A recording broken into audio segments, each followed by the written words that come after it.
Parenting can be tough, but it is no excuse to neglect a child, and this father gets to learn a tough lesson when he locked in his son all alone at home during dinner time. The poor boy happened to be smart enough to do a 911 call. Before we continue, please take some time to subscribe to Dailydose, like, and share this video with your friends. The 5-year-old boy was getting hungry and did not know what to do. However, what he told the 911 dispatcher had sent her into fits of uncontrollable laughter. Soon enough, everyone in the 911 headquarters was cracking up because of the boy. For 5-year-old Elijah, daily afternoon naps were part of his routine. His father had just tucked him in for his nap, but before he left the room, Elijah requested to have his favorite meal for dinner. It did not take long for Elijah to fall asleep. When Elijah woke up later in the evening, he went downstairs excitedly, ready to devour his favorite meal. However, he was met with an empty dining table. Elijah found this odd. Dinner was usually ready every time he woke up from his afternoon nap. By the looks of the kitchen, it seems like his father has not started cooking yet. Elijah started calling out for his father. His calls were met with silence. Elijah went to his father's room and found that he was not there. Elijah then went all around the house, but he could not find anyone. His father and his sister were missing. Elijah paused for a while. Could this be a prank? After all, his sister had been pranking him a lot lately and always in moments when he least expected it. He sat in the living room hoping they get tired of hiding. But after a few minutes, he started to worry. He remembered that his father never tolerated his sister's prank, so he started to think that something awful had happened while he was taking his nap. Elijah started to panic and cry. What if his family would be gone forever? He had no idea what to do. He felt lost in his own home.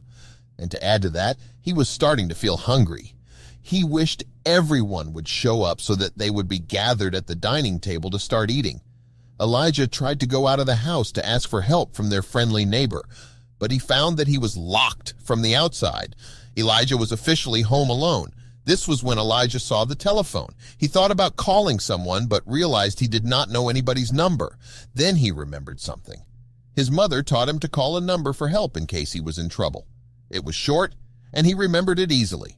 911. Feeling hungry and afraid, Elijah thought that this was the right moment to call the number. Meanwhile, at 911's call center, the team was experiencing a relaxing, quiet shift so far. It was good that there was no ongoing crime or crises that day. Only a few calls were coming in, and this gave the staff time to relax and get to know each other better. Sarah, one of the dispatchers, jumped when her phone started ringing. She picked up the call and could barely hear anything except for a few sniffing sounds. This made her sit up and alert. Her training had taught her that she should calm down whoever was on the other end of the line. Sarah realized that the caller was a child.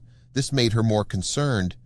It was not the first time she had a young caller, but she has been trained to treat the situation with caution. Sometimes it was a non-emergency, while sometimes it was a really serious situation. Elijah told her that he had been locked inside the house and none of his family was around. She asked the young boy if he was in immediate danger, to which the boy replied that he was just hungry and he wanted to see his family. Sarah told Elijah not to worry and that she was going to send 2 officers to his house. The 2 officers will keep him company until a family member returned home. If nobody would come, they would bring him to the police station. Sarah stayed on the phone with Elijah while the police officers were on their way. They did some small talk, and she immediately discovered how funny and witty this young boy is. Sarah had to hold back her laughter because she knew she had to be professional. Soon enough, Elijah informed her that the police officers had arrived. When their call ended, Sarah was laughing so hard that her face was turning red. Her colleagues were starting to look at her strangely.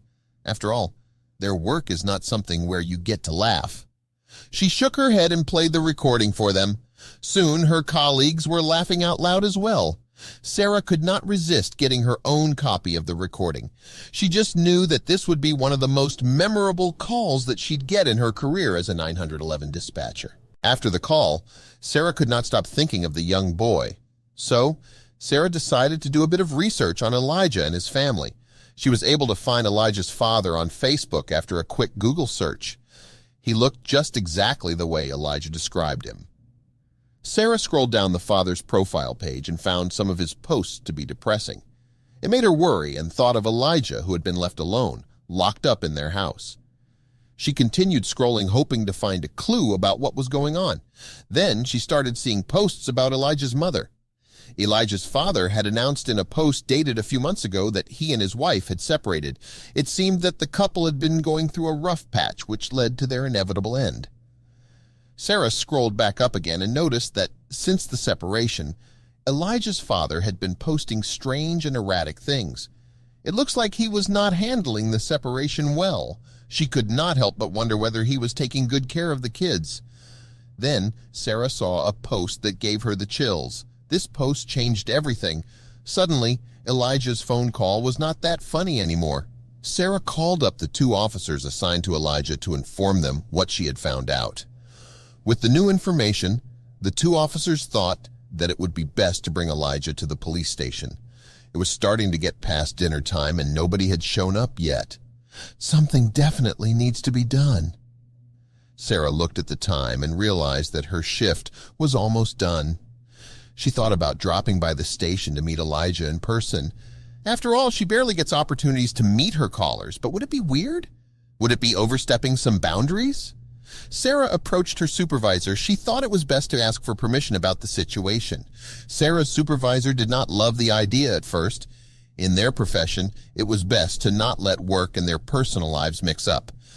But Sarah explained how this boy had touched her heart and how she wanted to make sure that he was okay with their family situation. Sarah let him listen to the recording and showed him what she found on Facebook. After listening to the call and Sarah's explanations, her supervisor eventually changed his mind. He found the phone call hilarious and understood why Sarah could not let go of the boy. He was charming, so he allowed her to go and meet the boy as a special case. Excited, Sarah rushed to her desk. She then called up the officers and asked what station Elijah is in. When it was time to log out, she grabbed her keys and left. On the drive to the police station, Sarah decided to listen to the recording. She found herself laughing once more as she listened to Elijah's sweet voice. The way Elijah was describing his family and his life while he was going through his situation was just bizarrely hilarious. But now that she found the truth, she realized how sad he must have been. During the drive, Sarah's phone had been buzzing nonstop with notifications. She had to pull over and check it at some point. There must be an emergency. She never got this many notifications before. What if something went wrong? There were messages from her colleagues. It turned out that her boss played the recording for the team on the next shift after Sarah left, and they loved it. Everyone was raving about it and talking about the phone call now. Some of her friends at work suggested that she post it online. They told her it had the potential to go viral, just like other 911 calls that had been shared on social media. Everyone had to hear this boy talk. Sarah was hesitant about it, though. She knew that not everyone would be happy when their voice or face ends up on the internet without their permission. Technically, it was allowed to share 911 recordings, as long as it did not cross boundaries. But for Sarah, this could break trust barriers if shared without permission. People who call 911 are often in a vulnerable state, and most of them would not want to expose that side to the public. Even if you hide their identity, it would still be an intrusion. It is precisely why Sarah never shared any of her calls. Although the phone call indeed had the potential to go viral, she really did not need that right now. For now, Sarah is looking forward to meeting the young boy that made her day. When Sarah arrived at the police station, the police officers were already processing Elijah's case. They told her they have been trying to look for Elijah's father but could not reach him so far. It looked like the father's cell phone was off. Sarah told them about how she found the post of Elijah's father on Facebook odd. The officers took a look at the Facebook profile and agreed that the father may be a lost cause. They decided to focus on contacting Elijah's mother instead. The officers then led Sarah to a room where Elijah was being interviewed by a woman from Child Services. Sarah was immediately curious, as their conversation seemed to be more serious than the one she had with him over the phone.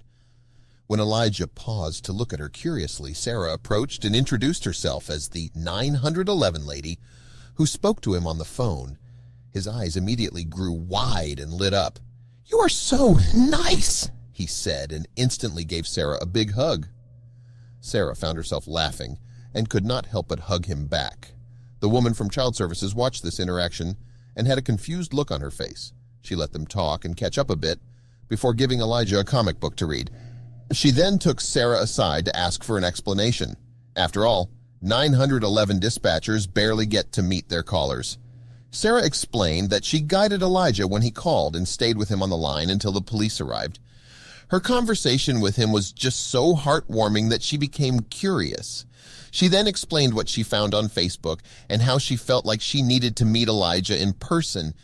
You see, in one of the Facebook posts of Elijah's father, he had expressed how he found it difficult to look at Elijah because he looked so much like his ex-wife.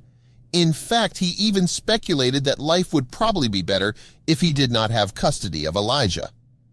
Seeing this post had angered Sarah and prompted her to be involved with Elijah's case.